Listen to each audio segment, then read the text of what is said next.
Halo guys, balik lagi bersama kami di channel Gunoman TV. Bagi kalian yang ingin masuk SBMPTN, kali ini kami akan membagikan sedikit tips dan trik serta pengalaman agar kalian diterima di perguruan tinggi favorit kalian masing-masing. Tonton terus videonya sampai akhir dan jangan lupa subscribe, like, dan komentar jika kalian menyukai video ini.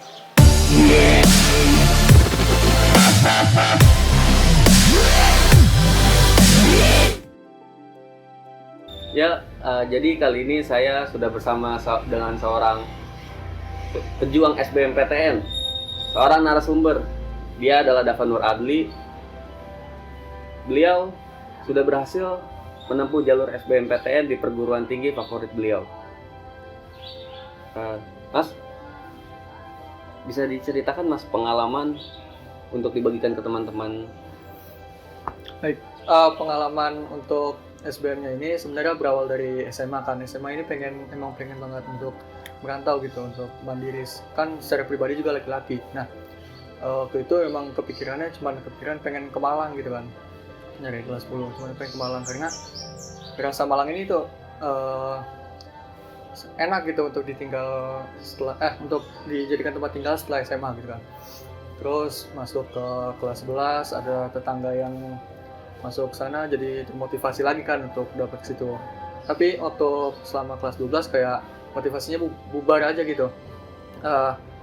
Pengen ke Malangnya jadi kayak susah, jadi apa ya? Kayak pudar aja gitu. Jadi banyak banget jadi pengen sini. Terlebih untuk dapetin ke Malang ini kayak ngerasa susah banget kan. Sampai akhirnya benar aja daftar SPAN PTKI untuk itu yang Islam negeri nggak dapet ke UIN Jogja. Habis itu SNM nggak dapat kuota dari sekolah, langsung dapet berarti ada jalur di SBM. Nah di SBM ini baru dimaksimalin waktu itu. Nah untuk SBM ini sebenarnya yang jadi permasalahan selama SMA ini karena ketakutan dari diri sendiri itu. Karena kenapa? Ketakutan diri sendiri itu yang ngebikin orang malah jadi takut beneran. Padahal kita jalanin aja sebisa kita, semampu kita. Kita harus percaya sama otak kita sendiri kayak gitu. Nah, waktu SBM itu kebetulan dapet di Bekasi, di SMA Negeri 13 Bekasi waktu itu. Terus ya udah kayak biasanya aja. Saya percaya sama diri saya sendiri, percaya sama otak saya sendiri. Saya masuk ruangan tanpa deg-degan, alhamdulillah langsung ngerjain juga. Tapi waktu itu yang jadi masalah adalah ngantuk waktu ngerjain kalau nggak salah soal sejarah waktu itu. Tinggal beberapa soal lagi saya tidur tuh, masih dapat kesempatan untuk tidur. Akhirnya ya udah tidur bener kan. Terus pas bangun waktunya tinggal 3 menit lagi, ya udah langsung kan dikerjain. Itu sih ngerasa nggak apa-apa sih itu ngasal kayak gitu karena kan kita tahu waktu SBM yang saya tahun 2019 ini udah beda kebijakan dengan yang tahun-tahun sebelumnya. Jadi kalau salah tidak ada pengurangan nilai kayak gitu kan. Jadi ya udah nyantai aja, kita kerjain aja. Terus seberes ujian SBM, ya udah kita langsung lupain aja soal-soal yang susah, lupain ketakutan, lupain semuanya, dilupain. Pokoknya kita udah terlewat, kita hidup lagi kayak biasa kayak gitu kan. Nah setelah itu dapat nilainya saya jumlahin itu totalnya 5056 kalau nggak salah. Nah kalau dirata-ratain menjadi 561. Oh ya, saya ini sosom ya, bukan saintek. Nah nilai rata-rata 561, sekian itu saya bingung nih, kata orang-orang nih gede, tapi menurut saya apakah ini gede segini? Sedangkan saya tidak ikut rasional online di platform online atau di tempat les atau dimanapun tuh nggak ikut. Jadi benar-benar nggak tahu nilai 561, sekian ini bagus atau enggak gitu kan. Dan pada saat itu pun masih bingung, jadi nggak ya ke Malang gitu kan. Ya udah, sampai akhirnya kita ngeyakin diri sendiri, terus berdoa juga. Terus kita saya daftar SBM. Itu yang pertama, pilihan pertama Universitas Brawijaya. Universitas Negeri Yogyakarta, prodinya Bahasa dan Sastra Indonesia. Yang keduanya Universitas Brawijaya, prodi Pendidikan Bahasa dan Sastra Indonesia. Kenapa yang Malang ini saya taruh di kedua? Karena ngerasa untuk ke Brawijaya ini kayak sulit gitu loh.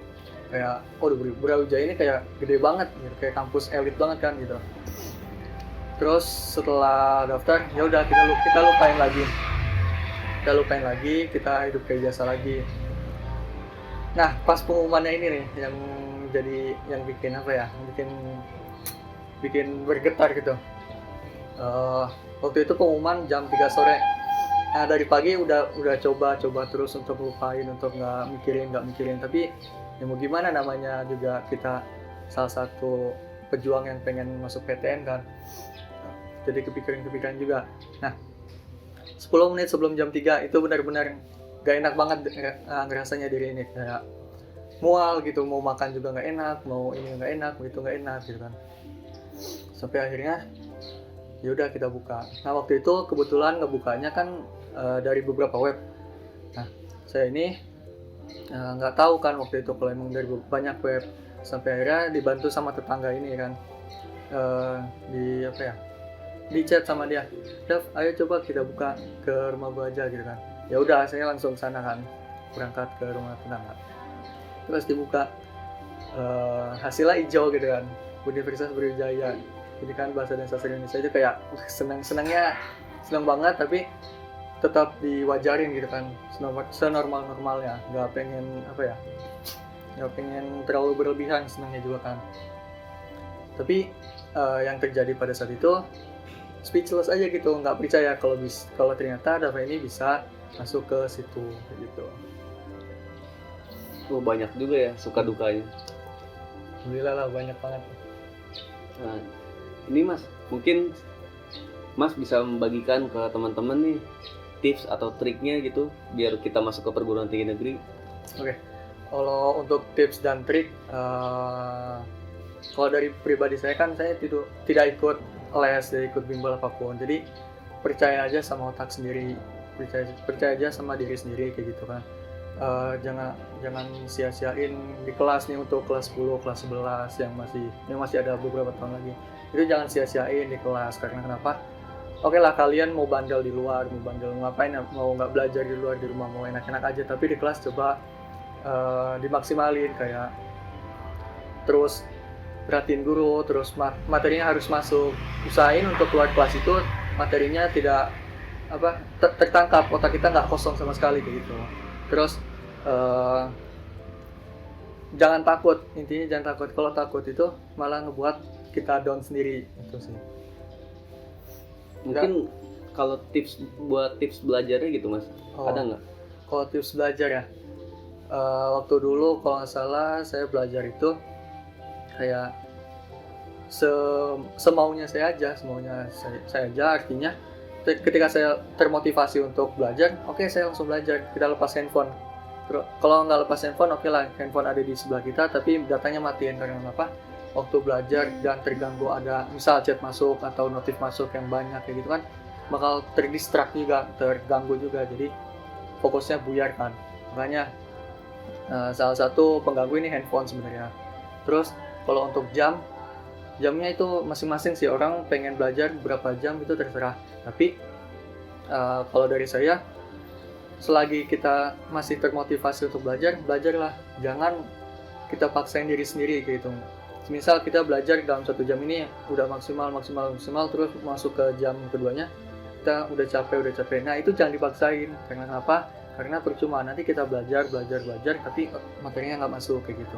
Terus sama satu yang penting, kalau orang-orang kayak ambisi untuk masuk PTN ini kan kayak belajar terus itu, kalau menurutku itu agak salah juga.